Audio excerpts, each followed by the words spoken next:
Well, good afternoon, everybody, and thanks for coming to the April MACC Policy Board meeting. Today is April 24th, 2017, and we're here at Laketown Township. Why don't we start with introductions? We'll start with Steve here on the right. Yeah, Steve Boltheitz, Executive Director of the MACC. Jerry Hunsberger, Park Township. Tom Bird, Ottawa Road Commission. Terry Hoffmeyer, Laketown Township. David Vangenhoven, at-large member. Jim Story, Allegan County Commission. Nancy DeBoer, City of Holland. Glenn Camp, Zoom Township. Howard Bauman, Port Sheldon Township. Candy Weir, Gilman Township. Joe Bauman, Ottawa County Commission. Kevin Kleinstra, City of Zeeland. Chad Lanham, Michigan Department of Transportation. Pumpkin Project here with the mayor. Rob Bank from the MACC. Carolyn Olson. Kelly Goward with the MACC. Lisa Water from the MACC. Okay, thank you. The minutes from the last meeting are in the agenda. If there's no comments or changes, if I can get a motion to approve the minutes. Okay, Jerry, a second. Joe? Yeah, he did. All in favor? Aye. You opposed? No? Okay, great. At this time, if there's any members of the public in the room, you can address the board, but it doesn't look like there are. So we'll move on to our first agenda item. Steve will talk to us about the regional infrastructure pilot program being headed up by the West Michigan Prosperity Alliance. That's right. At your place setting is a little diagram that talks a little bit about this initiative. It's actually under kind of a coalition of partners that are taking a look at this, and the West Michigan Prosperity Alliance has got involved in it as well. A few months ago, you may remember that we had talked about some recommendations that came out from the governor's 21st Century Infrastructure Commission that he had put together, and they came out with a number of different proposals across all types of infrastructure. Well, one of the recommendations in that was to fund out of his office a couple of pilot studies. And the goals of the pilot study are to kind of do an assessment of infrastructure that's going on, but the main point of the pilot was to try to develop a process that could be followed by all infrastructure owners to help facilitate and coordinate the planning and then actual implementation or construction of infrastructure improvements. Frankly, I think certainly in the MACC area, and I think in West Michigan in general, we do a pretty good job of coordinating our infrastructure improvements. You don't find a lot of examples in the MACC area where a road commission or a city comes in and resurfaces a roadway, and within 6 or 9 months or a year, utilities are on there ripping it back up to make improvements to their system. So I think we do a fairly good job of that here in the MACC area and in West Michigan in general. Evidently, that's not the case all throughout the state. And so the governor's office is really trying to develop a process that better coordinates that. So a coalition of partners headed up by the Muskegon Area Planning Commission, as well as the Grand Valley Metropolitan Council, were the two regional entities involved in the coalition. And then there were some municipal partners as well. The city of Grand Rapids, the city of Wyoming, made a presentation to the governor's office to undertake one of these pilot studies. And the long and short of it is that the governor's office accepted a modified proposal from this group, as well as one from the Southeast Michigan Council of Governments.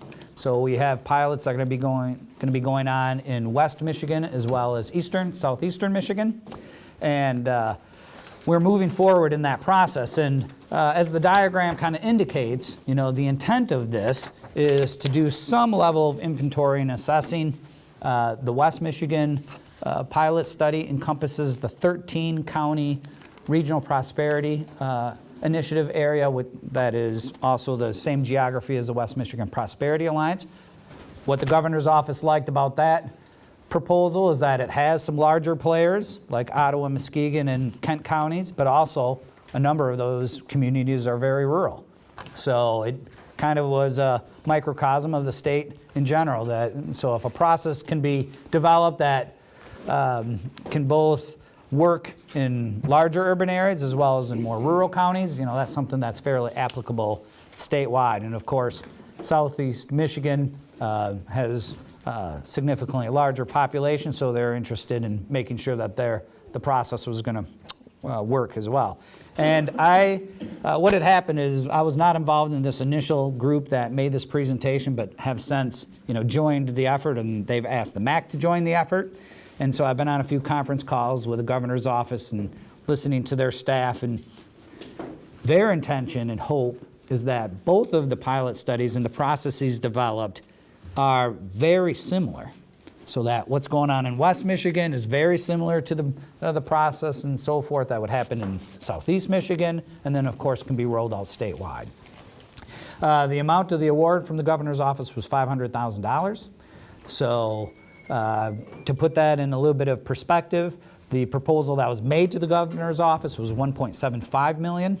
So, it got trimmed back, so the proposal and the pilot that's moving forward has been scaled back fairly significantly. And where a lot of it's been scaled back is in this inventory and mapping, where they're trying to figure out what can be inventoried and mapped. And we're not going to go down to everyone's 3-inch water mains for Ludington and City of Allegan and everything in between. So that's a process that's going to have to be worked through. There are going to be 4 working groups which are depicted on the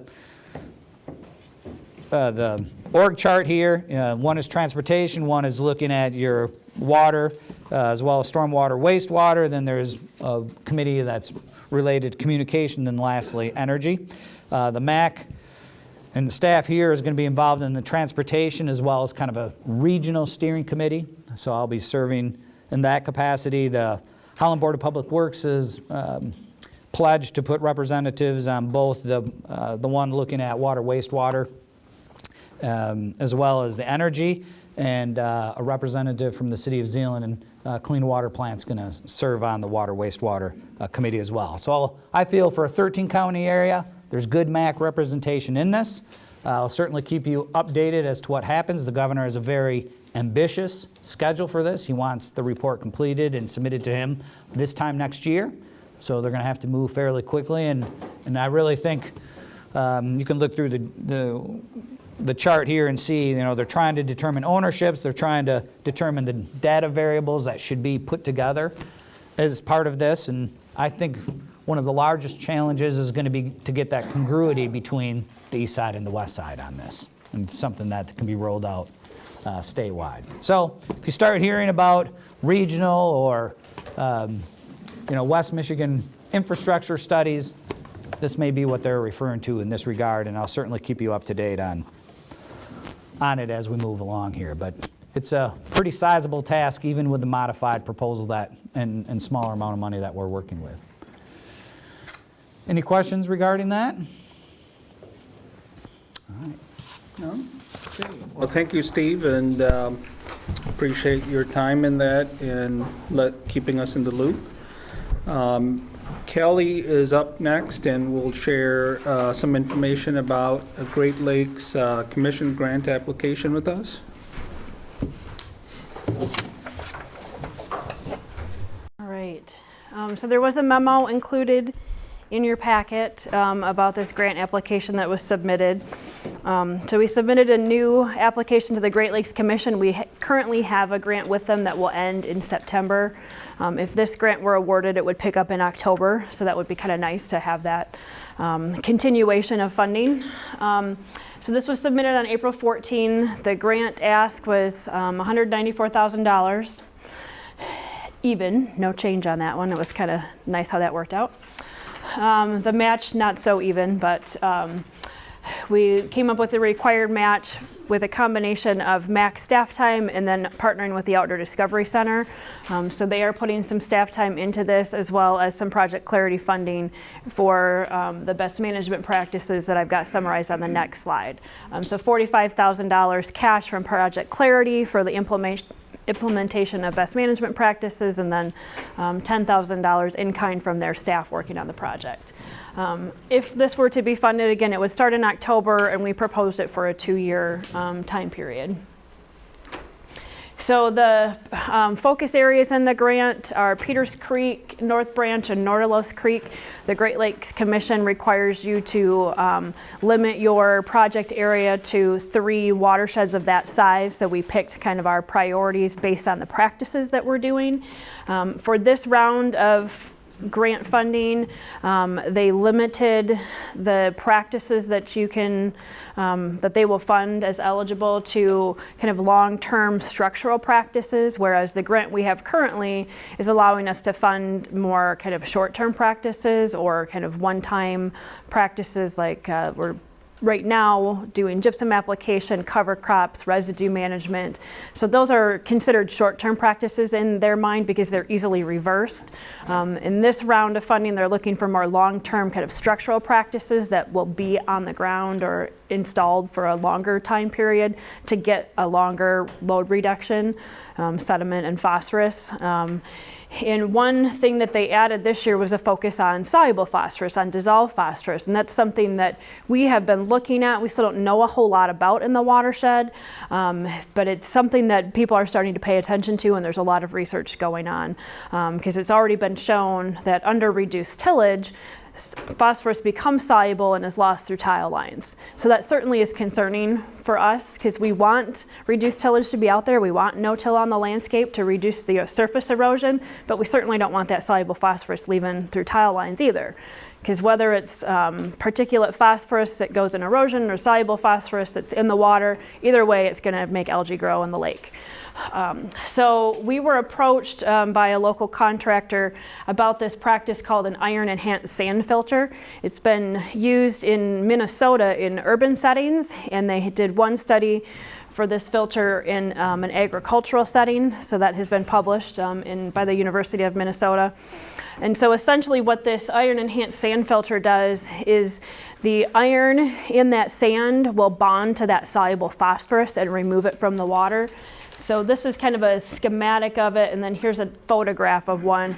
So essentially it's a big sand pit that would allow either surface runoff water, or you can intercept tile line water, so that water flows through that sand, any of that soluble phosphorus that's in the water to be taken up by the iron, and then any of the water leaving that pipe, then there'd be a reduced amount of soluble phosphorus.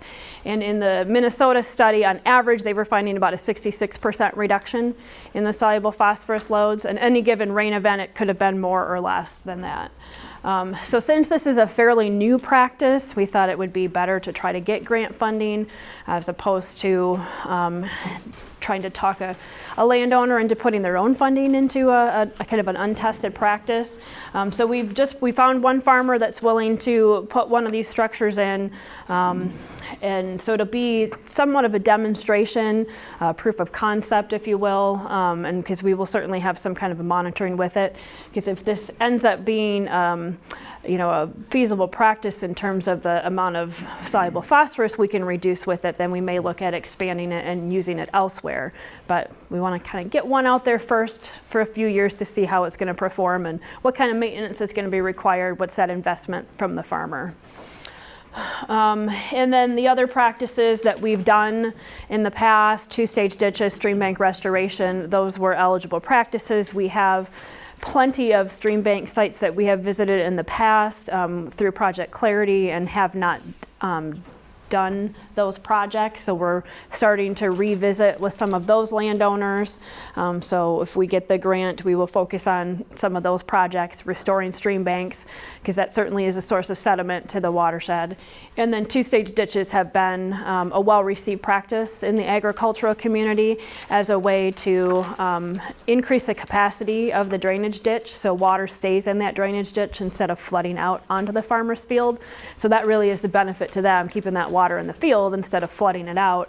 And then we get the added benefit of a vegetated channel that will help filter that water and whatever the sediment and nutrient loads. And so Grand Valley State University's Annis Water Resources Institute has an ongoing project right now to determine kind of the efficiency of two-stage ditches at removing particulate and soluble phosphorus.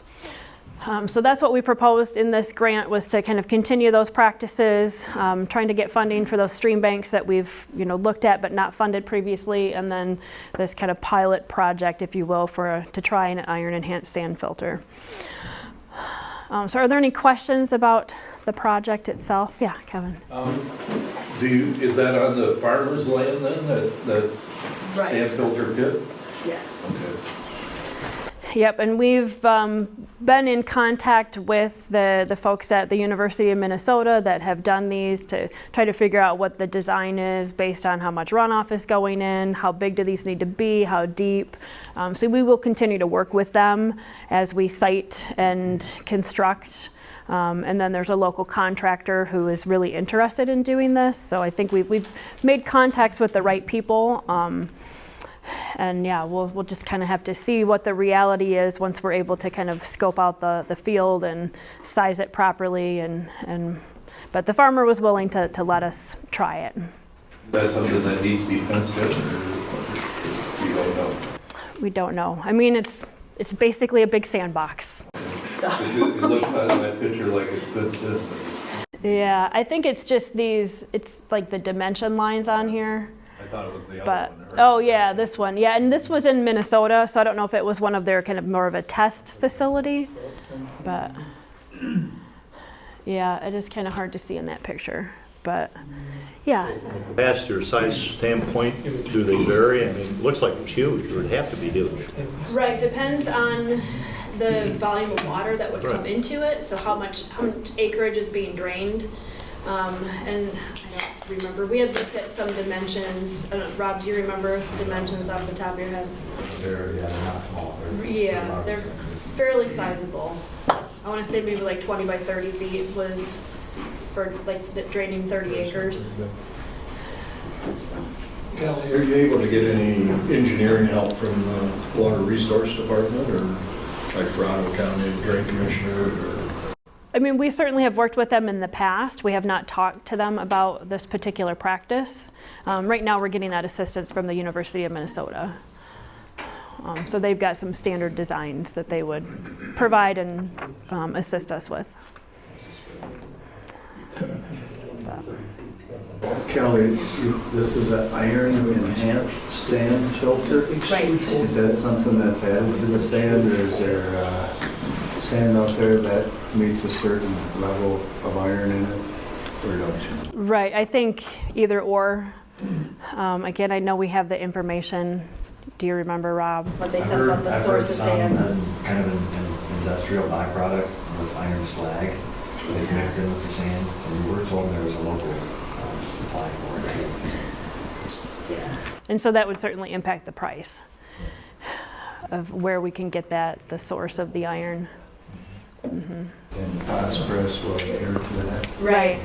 Yep. And then we've been told by the University of Minnesota that if it's sized properly, it could have a 20 to 30 year lifespan before that iron is so saturated with phosphorus it can't take anymore. So it certainly would be a long-term practice.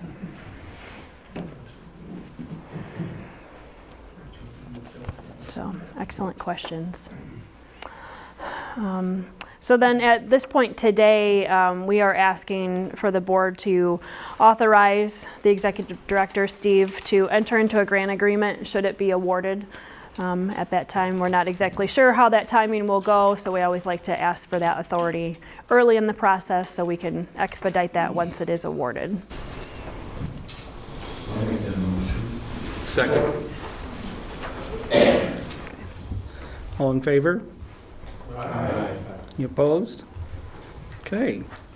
Well, nice work, Kelly and Rob. And yeah, it'd be interesting to see as it's implemented if you can bring us up to speed on how things are going, how it's working, that kind of stuff. Yeah, and we would certainly intend as part of this project, once it's installed, to bring people out there to see it, to do some kind of a tour, probably more than one. And then we've got a little update on some volunteer schedules and Yep. I just wanted to kind of run through quickly some activities that we've done since the last meeting, and then we're kind of into our outreach and volunteer season, so we got a lot of stuff coming up this summer. So a few things that we've done since the last meeting. I had the opportunity to do a couple different presentations about soil erosion. One to a class at the Tech Center, the Agriculture and Environmental Science class at the Tech Center. 8 o'clock in the morning, a bunch of high school kids. I was a little nervous about talking to them about soil erosion. I'm like, it's pretty boring first thing in the morning, but they hung in there with me and they asked really tough questions, which was great. And so then I took that same presentation and modified it, and then in April, just last week, I gave a presentation to the Allegan County Road Commission staff as part of, they had a training day, so they had me come down and talk to them about soil erosion. So it's a little bit different, but similar to what I did with the high school students. And then also last week, I gave some presentations to the Holland Garden Club. They've been doing this environmental school, and Carolyn and I were there last fall. So I was there this spring again to talk to them about sustainable gardening. So that gets at some water conservation and water quality issues, and then as well as invasive species. And then we're looking at working with them in the future. They'll have another session this fall on air quality, so we can maybe get some clean air action sort of things in front of them then. And then next spring, they'll focus on water. So that's kind of our wheelhouse. And it's been a fun partnership. It was an interesting group of ladies to work with. I believe 26 of them at the environmental school this spring. And it's pretty intense. Like we have to write test questions for them. They take an exam at the end and get some kind of a certificate. They go on field trips, and they've been working with Hope College professors and Grand Valley professors and other area professionals to come in and give them some, kind of some science-based presentation. So it's been an interesting experience working with that group. And then just this past Friday, we went to the Hudsonville High School. They had a Earth Day Expo, and so we debuted our revised fishing game. So we've always done this fishing game where we had trivia associated with the fish. There was a number on the bottom of fish that went with a trivia question. But then I saw this other fishing game at the River City Water Festival. So a West Michigan Environmental Action Council intern had this game. I modified it a little bit, but I have to give her credit. I didn't come up with this on my own. So essentially, we've got fish in a river here that are dead or dying because of pollution. And so when you fish them out of the river, on the backside of the fish, there's a picture of pollution. And then there's these 4 little bins here, and then the kids need to try to sort out where did that pollution come from. So there's a house with people and shopping bags, there's a farm field, there's a road with cars, and there's a construction site. And so that's been a lot of fun. I think we had fun with it the first time. The kids seemed to have fun. And then these guys were competing to see who could fish the fastest and sort them the fastest. So it was a good time. There was a lot of fun events. The Water Resources Commissioner was there, the Conservation District, NRCS, Rush Creek Watershed was there. So it was a fun thing that the high school green team put this together somewhat last minute, and it actually came together quite nicely. So we'll probably continue to work with them on an annual basis to support this kind of Earth Day event. So then some things coming up. We got a lot of things coming up. So this week, Thursday, we've got our next Watershed Advisory Committee meeting, which I still have to get an agenda out for that. So Saturday is our spring river cleanup. And so the Outdoor Discovery Center has been doing the registration for that, so I'm not sure how many people are registered yet, but I know we've certainly talked to a lot of people that are interested. So that will be the afternoon 1 to 4 at Collin Park. And it is there's a little postcard at your place settings. Borrow yours real quick. Yeah, sure. This one that says save the date has these dates on the back, and then where to, kind of call for more information or RSVP. You can always RSVP to our office too. But the river cleanup, the Outdoor Discovery Center does really maintain that reservation system, and they now have an online reservation system where you can go reserve your spot online, and if you want to be in a kayak for the cleanup or if you want to walk on shore. And then what I've got on here, the ones in bold are the volunteer events that are on that postcard. So we'll do road stream crossing inventories in May. We had 3 days scheduled in April that we had to cancel because of the weather. The spring rain has really kind of messed up a lot of things, and most importantly, or what's impacted us the most, is these volunteer days, because we had volunteers all signed up. We were going to get a bunch of sites done, and we had to cancel all of them. So hopefully May 12, the weather will cooperate and we'll get done. We have 10 more sites that we have to do by the end of May for the grant that we're currently working under. So hopefully we can get those all done on May 10. But always, interested in having more people join us. So. And then we've got the macroinvertebrate monitoring, our spring macroinvertebrate monitoring, and then our Smallenberg Rain Garden Maintenance Day, which our staff has adopted that park, but we like to have friends come help us pull weeds and remove invasive species, kind of just generally clean out those rain gardens. And then the kind of outreach activities, we will be at Kinderplatz again this year, both days, May 6 and 7. So we'll have our new fishing game with us there probably. And then we like to bring the macroinvertebrates there, the live macroinvertebrates, because it's just really fun and engaging for both kids and adults. So we haven't really figured that out, but I think we'll probably do both activities. River Rally is a kind of a national conference that's in Grand Rapids this year. So I will be speaking at that conference. It's right in the middle of tulip time, so I get to kind of be out of Holland for a while, which, sometimes that's nice during tulip time to be away from all the hustle and bustle. Another person put together a panel of speakers to talk about the road stream crossing experience, so I was invited to speak on that panel, so I'll be doing that. So that will get to a very broad national audience. This is a huge festival that's held or a conference that's held all over the country, and so Grand Rapids was lucky enough to get to host it this year. And then also in May, on May 15, we will be working with the Outdoor Discovery Center to do a macroinvertebrate experience with all of the freshmen from the Holland Early College. So we'll get them out for the morning and give them that kind of full experience of what we do with our volunteer stream monitoring program. So that kind of sums up what we're doing through May. And then lots more to come through the rest of the summer. Sounds like a busy May, so that's good. Any questions for Kelly? Okay, if not, we'll move on to the transportation part of the agenda, and Elisa is up.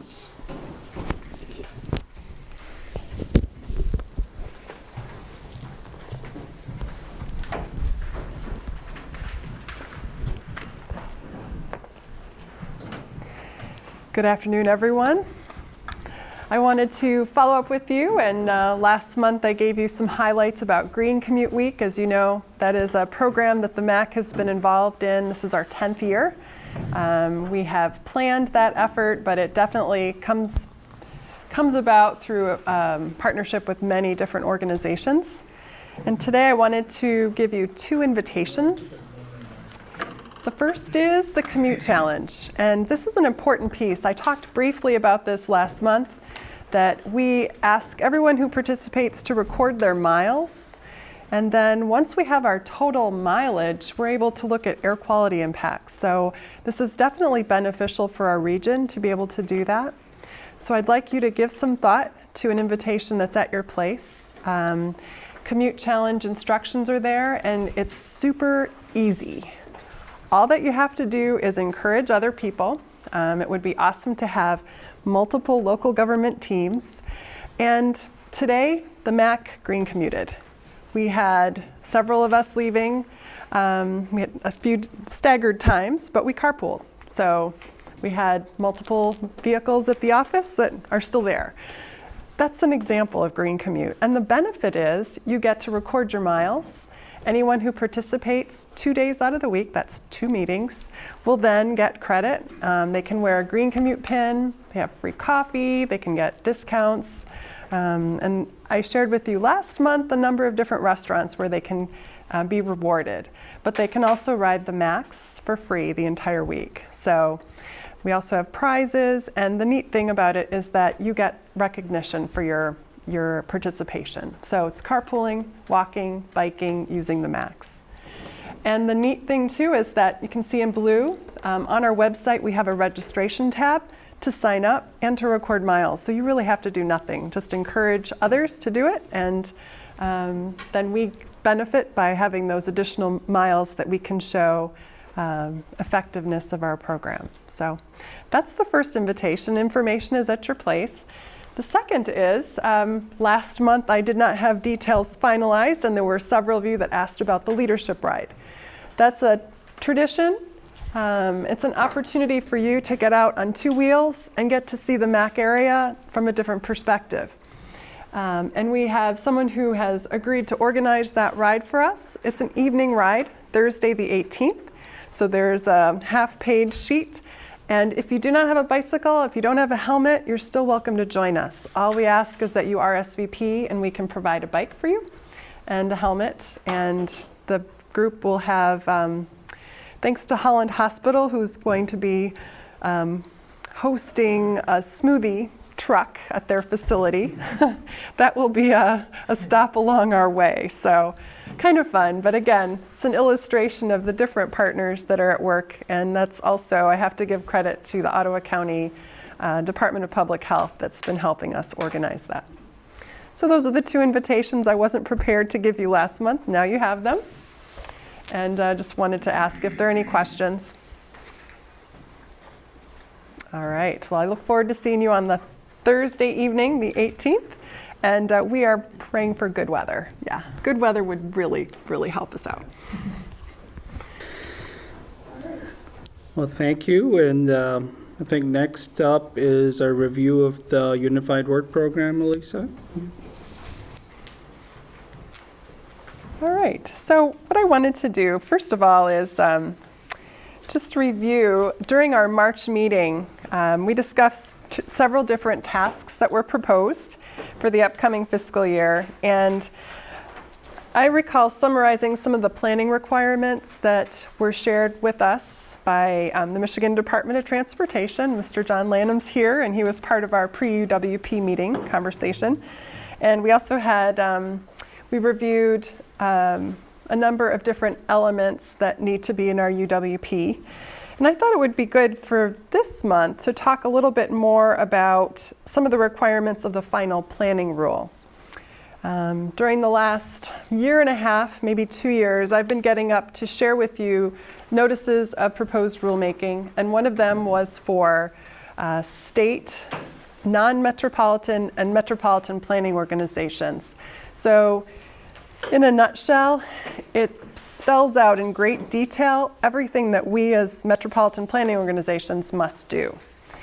And I thought it would also be helpful to put that in the memo. So before you, I wanted to just highlight a few items that are in the regs and let you know what's new and let you know how we're planning on incorporating that. This is important because we must put together a unified work program that meets all of these federal requirements. So the first thing I wanted to just highlight for you is in the memo, that first paragraph, and it's for item A. So basically outlining that we as a metropolitan planning organization are responsible for putting together a multimodal transportation planning process that includes developing our transportation plan and TIP that encourages and promotes the safe and efficient development, management, and operation of the surface transportation systems to serve the mobility needs of people and freight, which, as I think I've been updating with you, freight has definitely taken a larger role and much more important. But Both mobility of people and freight is identified here. And the new regulation went as far as to say, including accessible pedestrian walkways, bicycle transportation facilities, and intermodal facilities that support intercity transportation. So they're focusing as well on transit and fostering economic growth and development. This is a big task, all of these various items. At the end of this paragraph, it refers to resiliency needs. So that's something we'll be talking about just in a few moments. And also addresses the consumption of fuel and air pollution. This is all in our, this is our assignment, if you will. So I wanted to make sure I reviewed that. And then on the screen here, these are the planning factors. So you can see there are 2 slides. I've always referred to the 8 planning factors, and these are factors that must be in our long-range transportation plan, and we must list them, and then at the end, we are evaluated by how well we address them. So economic vitality, safety, security, accessibility, and mobility, the environment, which I just kind of abbreviated for you, but dealing with energy, quality of life, and consistency. And that consistency there is, this is a long one, consistency between transportation improvements and state and local plan growth and economic development patterns. So we have done scenario planning in the past, and that's certainly a good example of looking at that balance. And 6, 7, and 8 you've seen before, integration and connectivity of the transportation system, and that's again looking at various modes for people and freight, efficiency, and preservation of the existing system.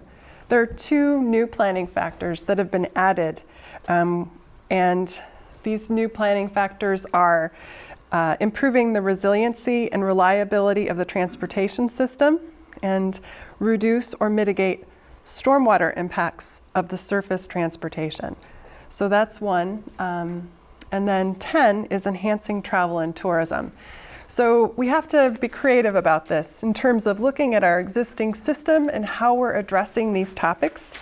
And I think that much of what we do already, and Kelly's presentation earlier focusing on all that she and the Watershed Project is doing to address stormwater, the MACC can certainly check that off of our box, check that box. But travel and tourism is something new for us. So we'll certainly be looking at other MPOs and how they're doing this.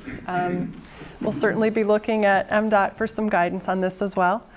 But I wanted to just make sure that you're aware that our task is to put together a program that addresses all of these needs and then be able to later demonstrate how we're doing that. So in the memo, I also gave you a lot of information on performance-based planning, and I promise I won't read that all over. There's a lot there, but everything that's underlined is new. So, and again, that's very prescriptive information from the regulations, but we must plan thinking about performance management. We must demonstrate what we're doing. We must track and monitor. So this is all tied into the tasks that we've proposed in the UWP for fiscal year 18. All right, and then the last item I wanted to share with you are some of the tasks.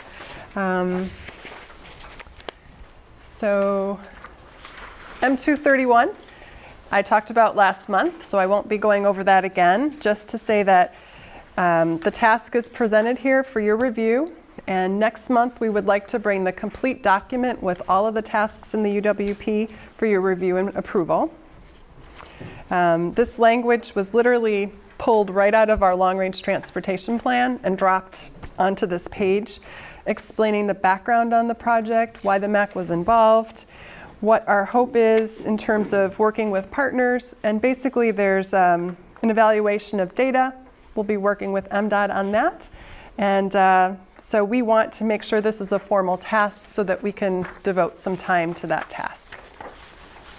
So are there any questions on that one before I move on? these federal requirements and all the new things kind of go along with that CDC conference we went to a year ago, spring, where I never realized how much road planning adds or detracts from quality of life.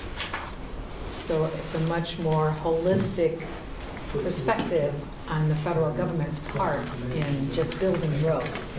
You don't just build roads to get from A to B.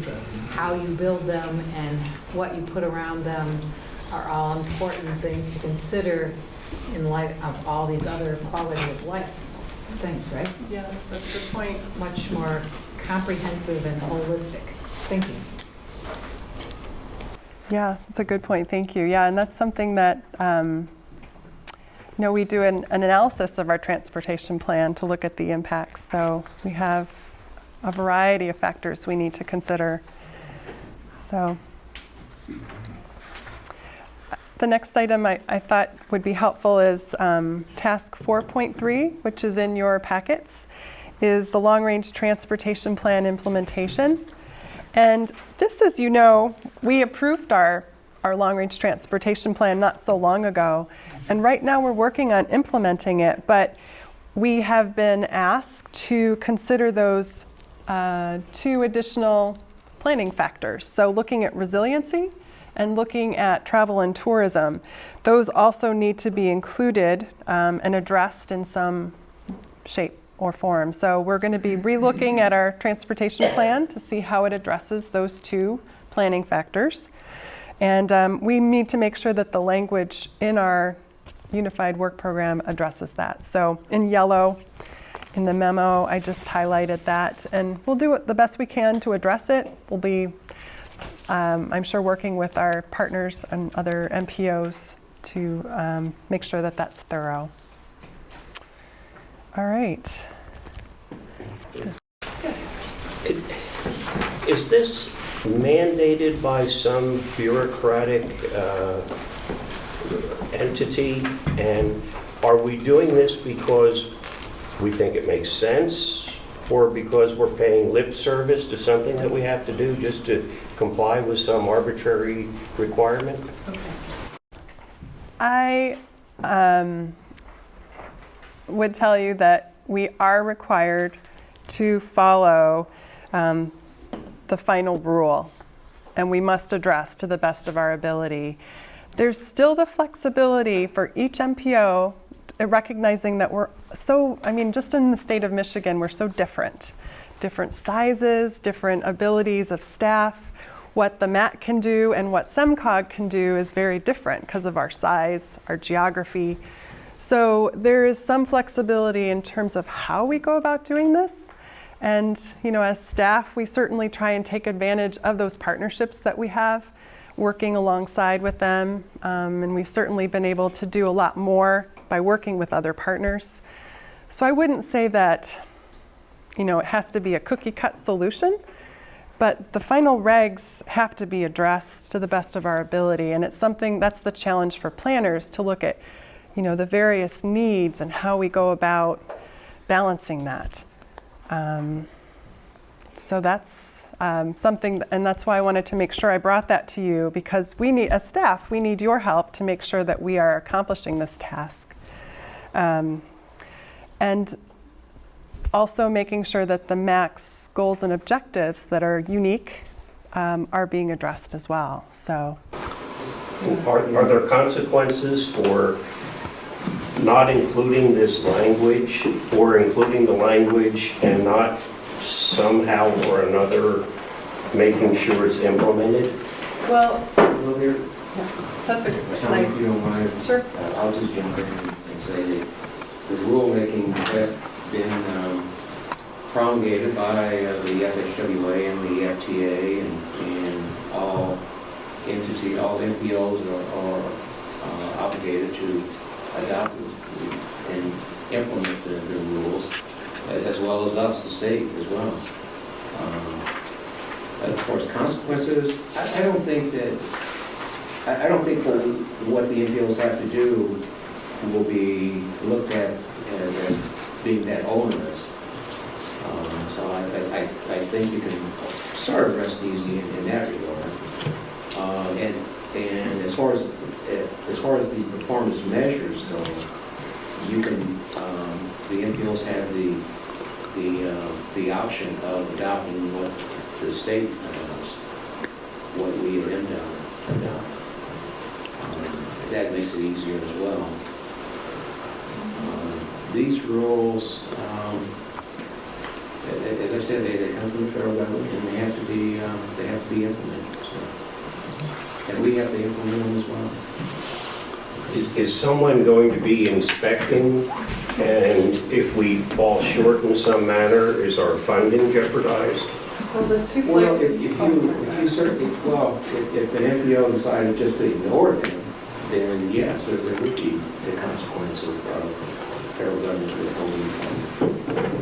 But as I said, hopefully it wouldn't be that onerous to adopt them. So Steve and I were just talking about number 10, and we're going to put him on the Tulip Time Committee. Well, that one will be easy. Take care of it. In fact, you probably give some good lessons to all the other revenue areas of the state as well. Yes.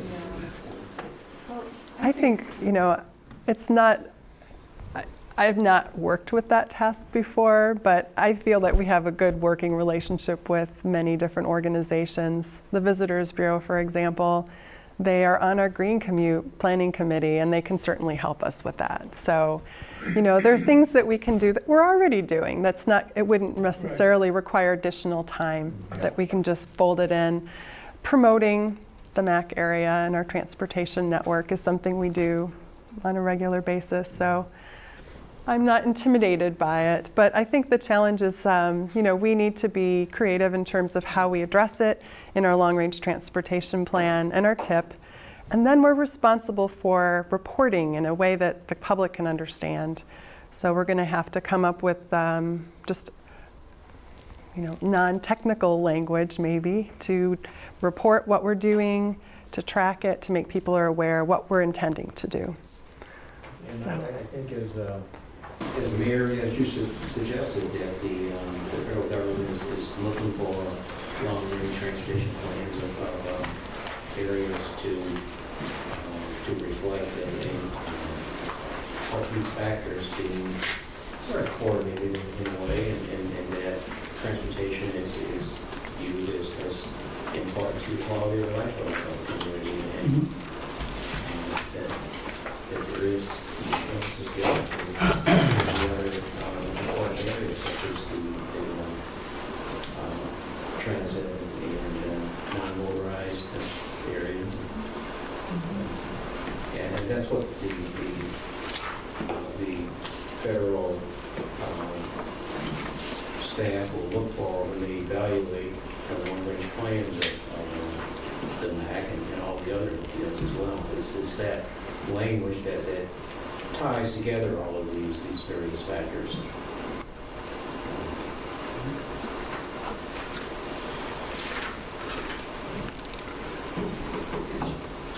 Okay. Well, thank you, Elisa, and thank you, John. Certainly, some of these things may look like they're bigger than they are, but given the size of our organization, I think what we're doing already takes care of most of it, so thank you.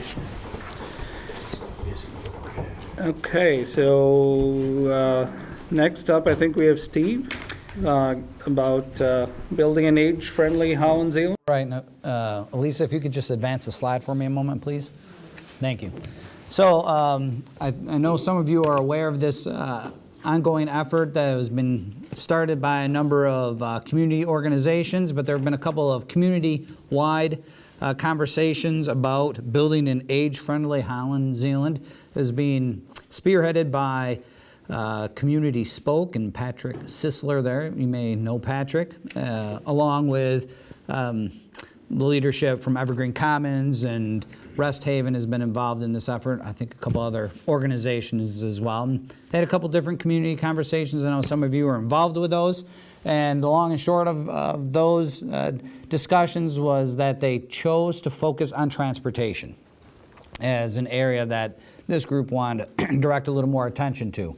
And being transportation, it was nice to be acknowledged as an entity that has some expertise in that area. And of course, that's one of our core program areas. So the MACC has been asked to participate on a kind of a working group who's going to be taking a look at transportation issues. And in fact, the slide kind of identifies kind of 4 focus areas for this initiative. The first one is to kind of map or inventory various transportation services that already exist in the MACC area. A second area of focus is going to be to develop and coordinate or conduct a survey of older adults' transportation needs. As you can imagine from those sponsoring organizations, the segment of the population that they work with and advocate for is older populations. So that's what that survey would be focused to. That would be the target audience.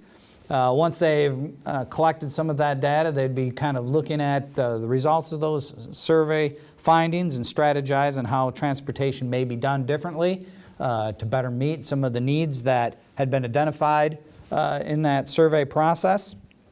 And kind of that strategy session would kind of culminate in the development of some type of a plan. So there would be something in black and white on paper as a result of that, and then they're going to report back to the larger community with the results of that, the survey and the plan that has been developed and so forth.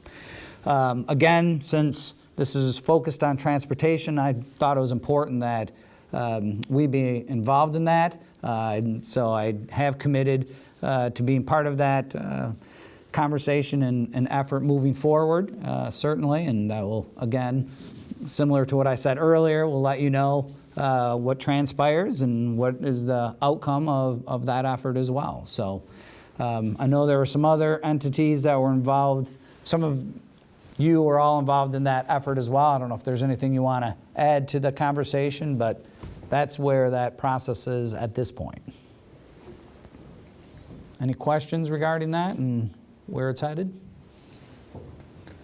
All right. Park Township has a study recently. I don't know if that has any bearing on what you're doing? Or? Well, certainly Transit's going to be part of that, and Russ isn't here today, but MACC is one of another organizations that's been identified to be on this working group as well. And yeah, certainly I think there'll be conversation about areas of the community already being served by public transit, and I'm sure there's going to be a conversation about areas of the community not being served by transportation. And we're kind of in a beneficial position in that the MACC has received that state funding to do a transit accessibility analysis, so that may be one thing we can bring to the group. I know they talked about like different organizations have their own buses, like Rest Haven, and how they could maybe work together with giving transportation to the seniors or something like that. Yeah, that's right. Okay. Well, thanks, Steve, and yeah, keep us posted on what you learned through that effort. And then I think up next we have John from the MDOT. Any great news? Lisa did a good job in talking about the planning background. Yep. Maybe just one thing to add, though, the implementation of these of the discussion of the implementation of the planning factors into the MPO planning processes will be done through the UWP document, the long-range plan, and the TIP. All of these documents are to reflect the planning factors and the performance-based approach. That's to be implemented by next May of 18. I think the elders are supposedly to reflect these planning factors into do the planning process by May of next year. And as I just said, that would relate to the long-range plan and the TIP and the UWP in terms of the work of the staff in each with those factors. And probably more importantly will be the Transportation Improvement Program, the TIP. In other words, when starting next year, when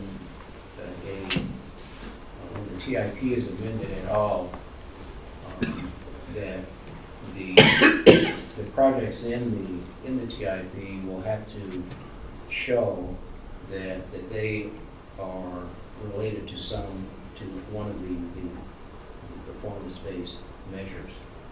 In other words, projects such and such meets the requirement for asset management or safety performance. So the TIP document, at least initially, is the document of most concern to most of the NPOs that will have to be reflected in the performance-based funding measures. So, just to let you know that. And in which, as I said, it's not, I don't think, an onerous dictation or requirement. It's basically adding some narrative to those documents that sort of coordinates each of the projects and each of the activity areas to a performance measure.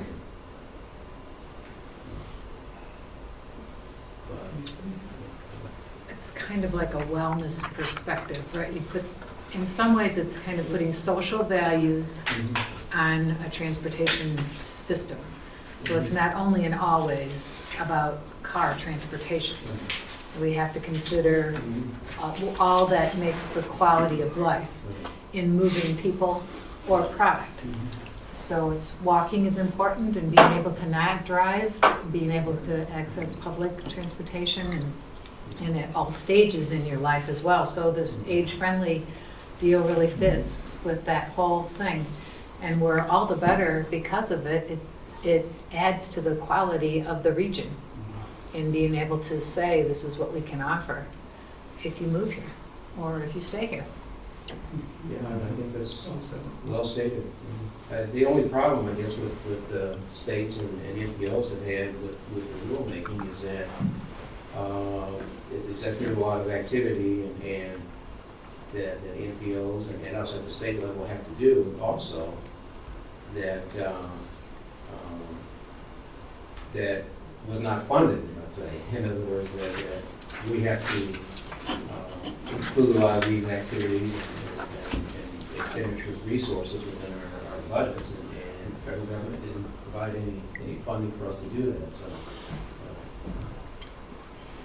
overall, I think you're right. It's a laudable goal, I guess, to have that holistic perspective for transportation. How to stretch an engineer, right? Not unlike the BGW, right? Good. Thank you, John. Appreciate your coming here. And if there's no further questions for John, we'll move on to the administrative issues. I think we've got a budget amendment Steve will cover and a couple more items. Included in your agenda packet is the second request and to amend the budget for your consideration today. If you had a chance to take a look at the cover memo that was included in your agenda packet, you'll notice that there are basically two items that are impacting the budget the most. Those have to deal with the community enhancement program, and you see those on lines 15 and 86 respectively on the revenue and expenditure side. The Community Enhancement Board is up and running, and last fall you had approved an allocation from the MACC to take some out of reserves to help jumpstart that initiative. There's 25,000 related to that, and then of course the participants in the Community Enhancement Board are also making contributions to that. So that 62,932 shown there on the revenue side in line 15 is a result of those two inputs.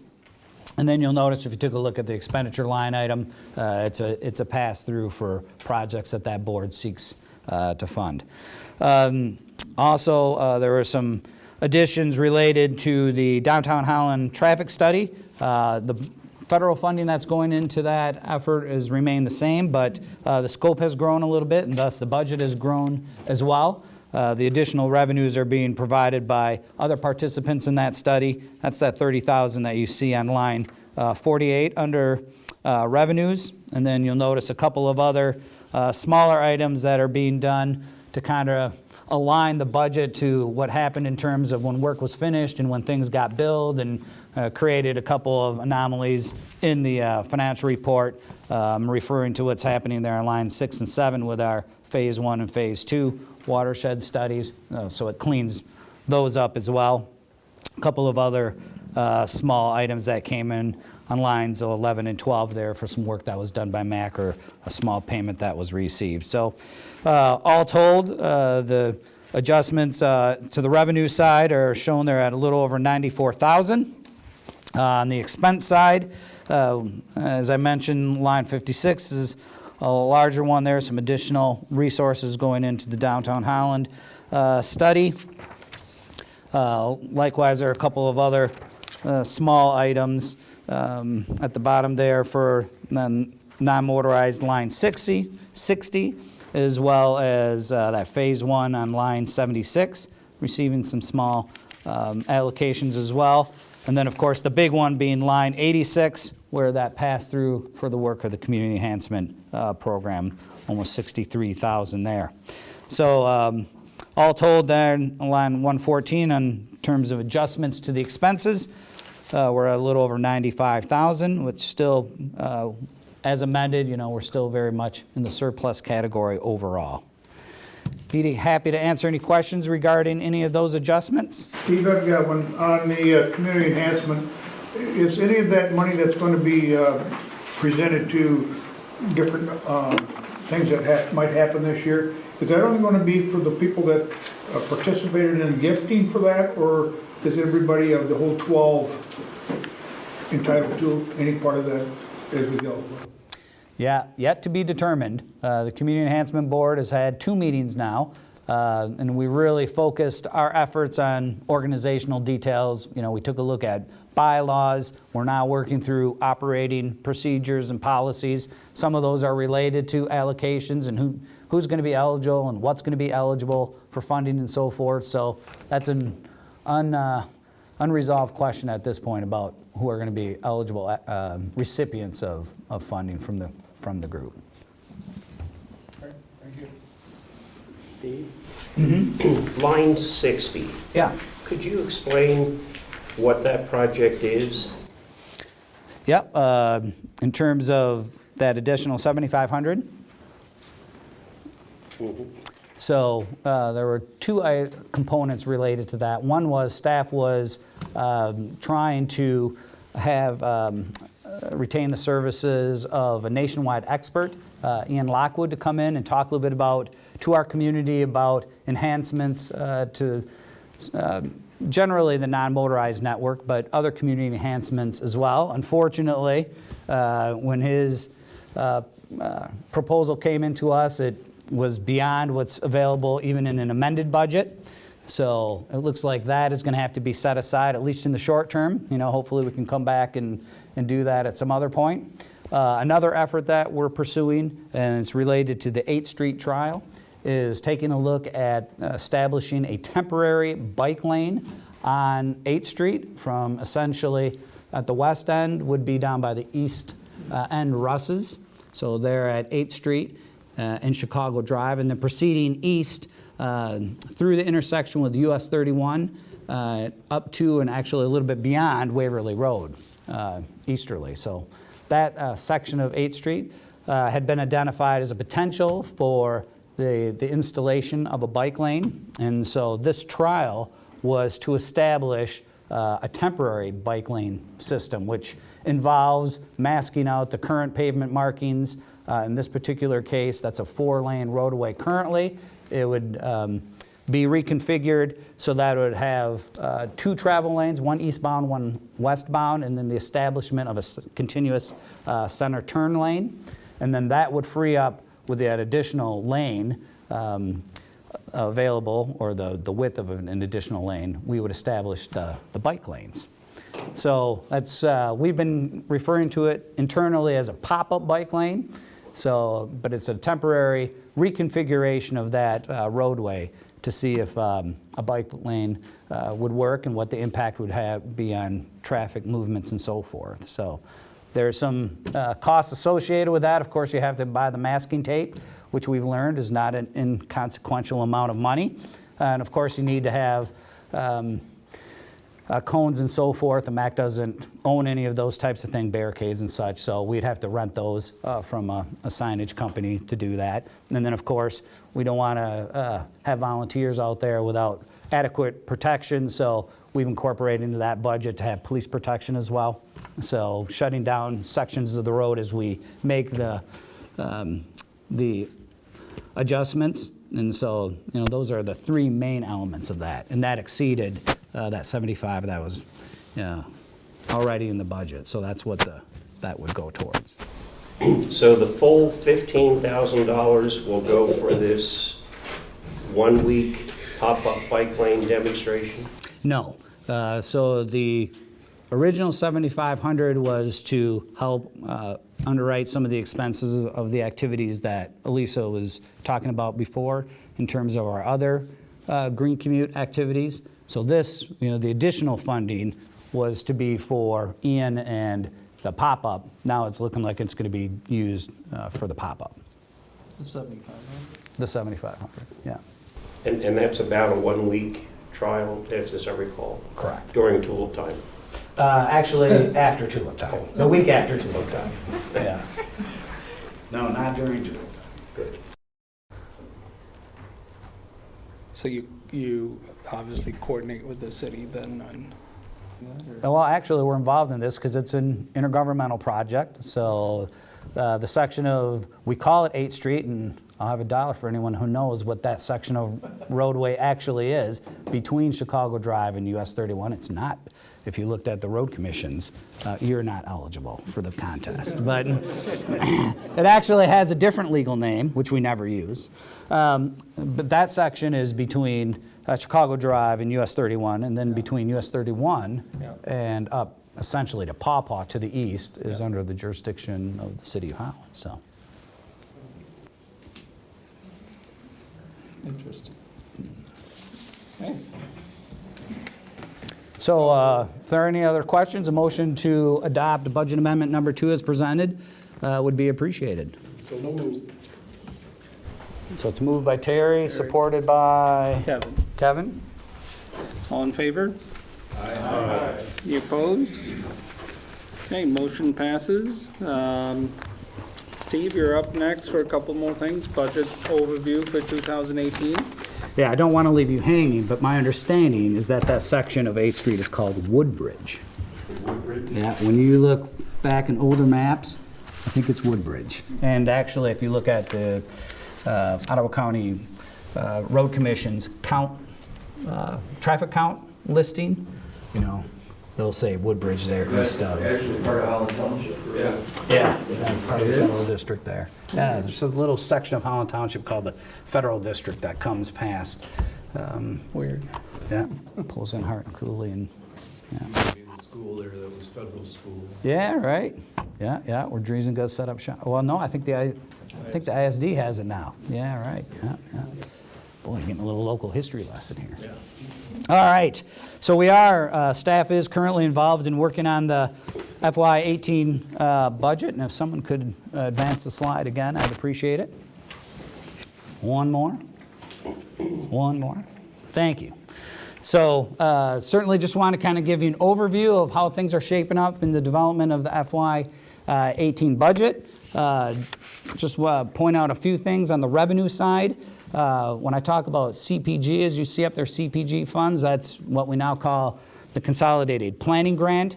It is, if you take a look at your monthly financial report, it's the single largest revenue source for the MACC. We're anticipating about a 7% decrease in that funding for FY18, which really that 7% decrease is going to take us back to historical levels. So it's not that draconian, but certainly it is a reduction. A couple of other kind of standard or stable funding revenue sources that we've had on the transportation side have been the community money from the community congestion mitigation air quality program to fund the Clean Air Action Program, as well as asset management. Those are fairly stable to what we had in FY17. There is a return of revenue to data collection. For those of you who've been on the board for a while, you may remember budgets that had a line item for data collection that's funded out of our STP allocation, and that is returning in FY18 in the amount of $17,000.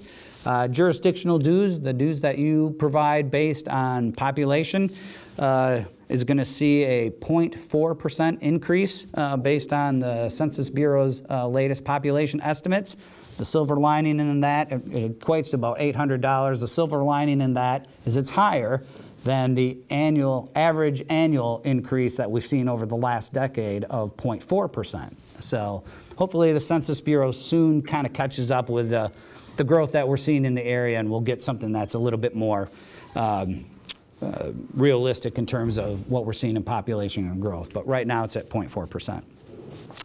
Then the last item there under the revenues, if you take a look at the monthly financial report, there are a number of smaller watershed grants that are going to be ending in FY17, so we will not see a continuation of those in FY18. However, funding that's coming to us from the Great Lakes Restoration Initiative that Kelly talked about last month is still in place there, as well as some funding that's coming from the Phase 2 watershed study as well. So that's where the revenue side is kind of lining up. On the expenses, of course, expenses related to staffing is a major component of the expenditure side of the budget. I'm anticipating that staffing levels are going to remain as they are currently, so those will be stable. I've wondered a little bit about health insurance costs. The last time the MACC experienced significant increases in health insurance costs was just the year prior to the enactment of the Affordable Care Act, and then the first year of the Affordable Care Act. The market was sensing a lot of uncertainty around healthcare at that time, and we saw double-digit increases, which I'm guessing a number of your entities experienced as well. While there's discussion again about healthcare, we'll see how the market reacts to all of that. I've talked with our insurance agent about it. She kind of looked in her crystal ball and kind of gave me a number. She thought my assumption of around 5% was a solid figure to use based on the best information we have right now. So that's what we're moving forward with that. But that is a pretty significant cost center for the budget, so we'll be watching that one carefully. A lot of the remaining items in the budget are pretty much constant from FY17 as well.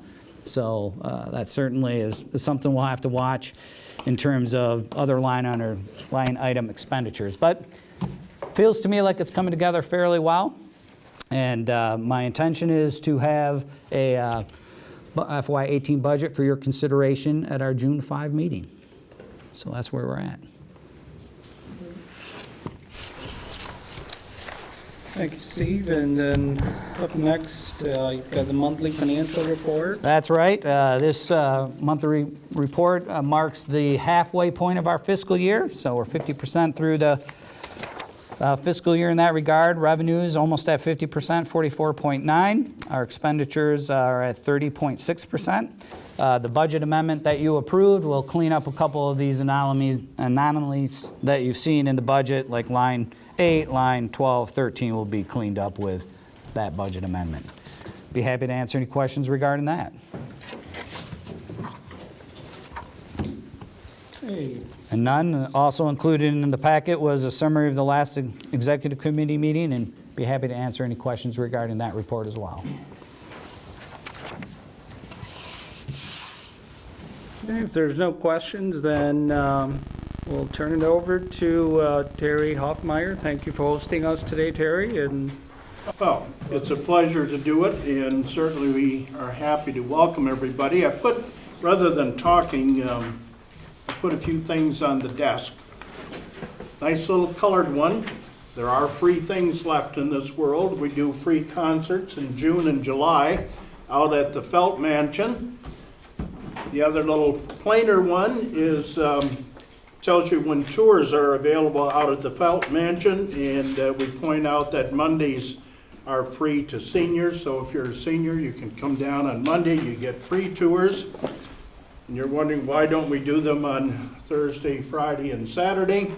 Felt Mansion is normally booked up for weddings on those days, and when you say, oh, I saw a thing in on the news the other day, engagements are getting longer and longer, and I figured out it's not because people are trying to get to know each other.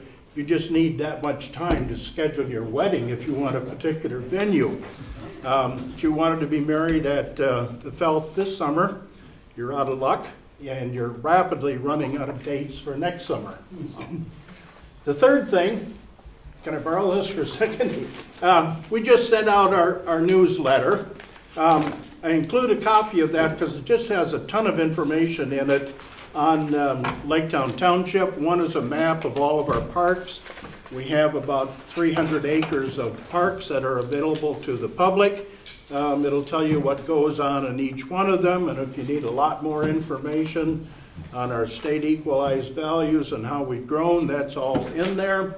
But anyway, it's worthwhile reading. The front page is always good. They give the front page to me, and that's my opportunity to nicely talk to a few people who don't always agree with what I may be trying to do. But anyway, that's my portion of it. But unless somebody has some questions, thanks for coming in. We enjoy hosting you. thank you, Terry. Appreciate it. Any other items of discussion or comments from any other members? Okay, if not, I think we can adjourn meeting and just, I'm sorry. Next meeting. Yes, the next meeting is June 5th, 2017, at the Zealand Charter Township Hall at noon. And then, did we combine that?